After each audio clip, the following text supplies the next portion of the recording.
देना, मैं तो कर ही दूंगी। बस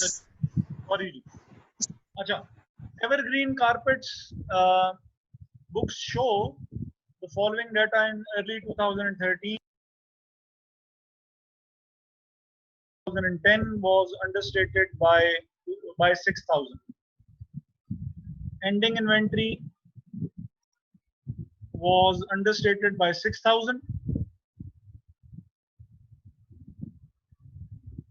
and that the ending inventory for 2012 was overstated by 7,000. The ending inventory at 31st December 2011 was correct. 3 सालों की फिगर्स हैं और 3 सालों की फिगर्स में से 2 सालों में जो है वो गड़बड़ है, 1 साल जो है वो ठीक है।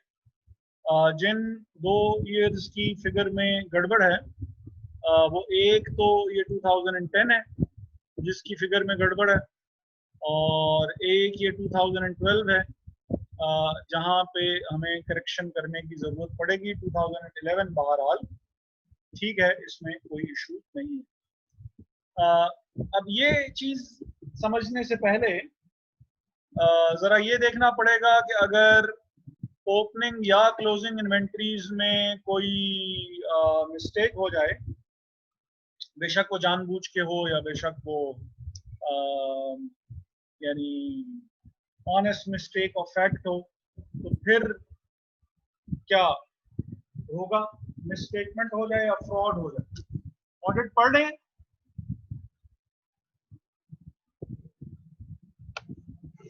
नो सर, नहीं पढ़ा? अच्छा, चलें फिर अभी जरा फिर, क्योंकि फ्रॉड में और मिसस्टेटमेंट में जो है वो ज़रा थोड़ा सा फ़र्क हुआ करता है, तो वो अभी फिर ऑब्वियसली आपको जो है वो पता नहीं होगा।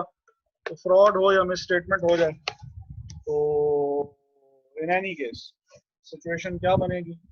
एक तो ये है कि नहीं सर, अभी नहीं। अच्छा, कॉस्ट ऑफ गुड सोल्ड का जो हमारे पास फॉर्मूला है वो ओपनिंग स्टॉक में हम परचेजेस ऐड करते हैं, माइनस एंडिंग करते हैं, डायरेक्ट एक्सपेंसेस ऐड करते हैं, और क्लोजिंग स्टॉक जो है वो हम माइनस करते हैं, तो हमारे पास आ जाता है क्लोजिंग स्टॉक माइनस करेंगे तो हमारे पास आ जाएगा कॉस्ट ऑफ गुड्स सोल्ड। अब हम इस तरह कर लेते हैं कि हम कुछ सिनेरियोज कुछ अपनी तरफ से जो है वो ले लेते हैं। सपोज के जो ओरिजिनल फिगर्स थी, opening stock was 100, purchases was suppose 500, direct expenses were suppose 0, closing stock was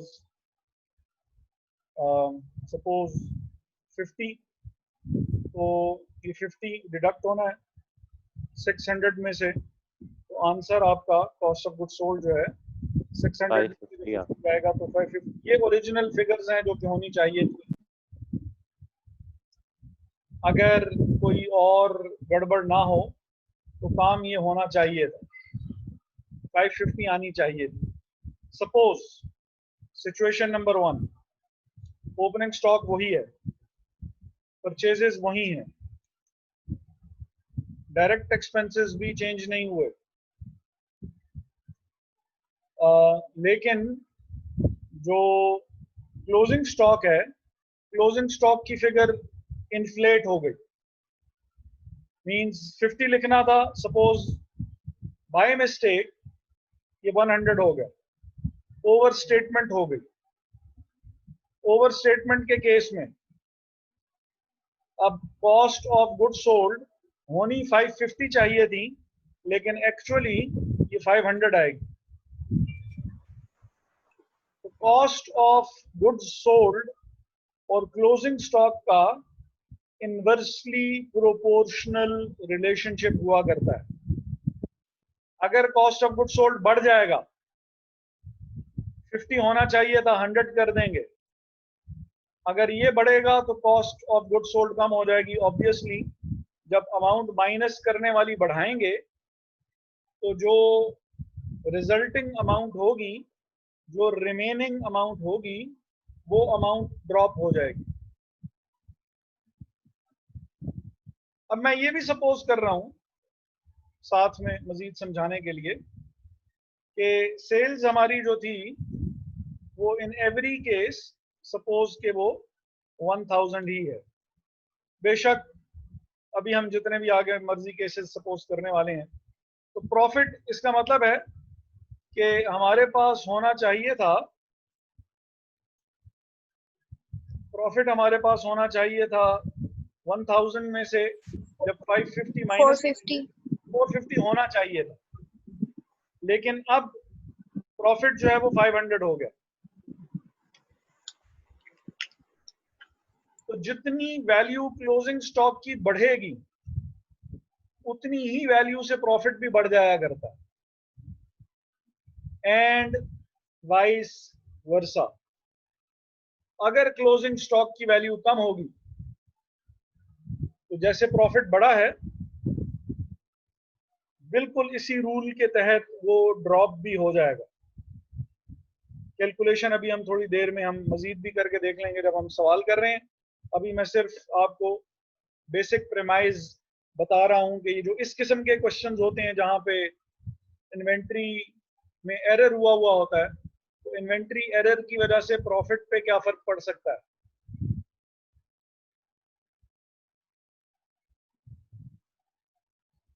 अगर क्लोजिंग स्टॉक बढ़ेगा तो कॉस्ट कम हो जाएगी, और जब कॉस्ट कम होगी तो प्रॉफिट बढ़ जाएगा। तो यहां से हम दो बातें कर सकते हैं कि closing stock and cost of goods sold have inverse relationship,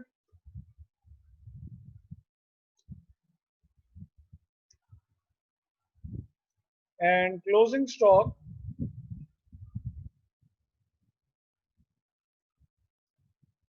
and profit have a direct relationship.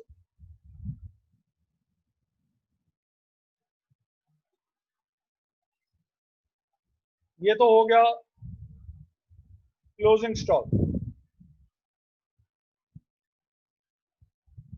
अगर ये बढ़ जाएगा, 50 था 100 हो जाएगा, तो कॉस्ट ड्रॉप हो जाएगी। अब लाजमी बात है, जो 1 साल का क्लोजिंग स्टॉक है वो नेक्स्ट ईयर का ओपनिंग स्टॉक होगा। तो ओपनिंग स्टॉक की सिचुएशन क्या होती है कॉस्ट ऑफ गुड्स सोल्ड के साथ, और let me take a screenshot. अच्छा, ओपनिंग स्टॉक की क्या होती है रिलेशनशिप, वो भी देख लेते हैं कि ये ओरिजिनल फिगर्स हैं, ये काम होना चाहिए था। सपोज कि ओपनिंग स्टॉक 100 होना चाहिए था, हमने गलती से 200 लिख दिया। परचेजेस 500 ही नहीं, डायरेक्ट एक्सपेंसेस 0 ही रहे, क्लोजिंग स्टॉक 50 ही रहा, तो कॉस्ट ऑफ गुड सोल्ड कितनी हो जाएगी? 650 हो जाएगी। 550 से 650 हो गई। जितने से आपने ओपनिंग स्टॉक बढ़ाया है, कॉस्ट ऑफ गुड सोल्ड उतना ही बढ़ गया है। आप आसान अल्फाज में यूं भी समझ सकते हैं कि ओपनिंग स्टॉक की फिगर क्योंकि पॉजिटिव होती है, इसका impact cost of good sold पे भी पॉजिटिव ही पड़ेगा, और क्लोजिंग स्टॉक की फिगर क्योंकि नेगेटिव होती है तो इसका इंपैक्ट भी नेगेटिव ही पड़ेगा, ऑपोजिट पड़ेगा।